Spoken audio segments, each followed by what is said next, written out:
We are choosing therapies. We do take into account patient preferences and what's the most likely therapy to provide them with the best quality of life possible on treatment.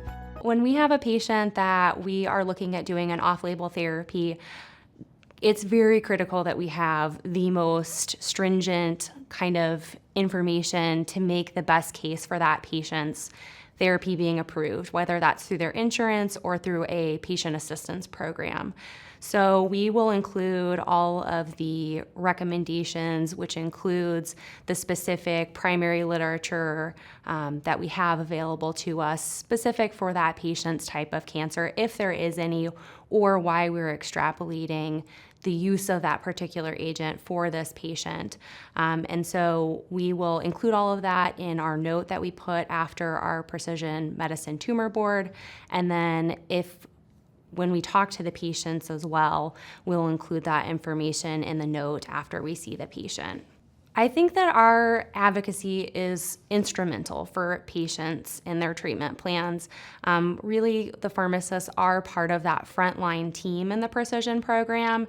So we are the ones who are often looking through all of that data to try and figure out, what would be the best option, what has the best data for our patient. My role is to let the patient know, hey, this is gonna, cost a lot out of pocket, or your drug is not covered. We're gonna, try to get you a different drug. Whatever the case is, we have to follow each insurance's policies and guidelines.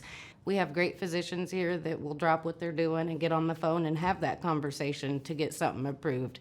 I've even seen the doctors give cell phones and do it at 9 o'clock at night. I mean, they're pretty dedicated, and you have to be in such an urgent complexity specialty program, I feel.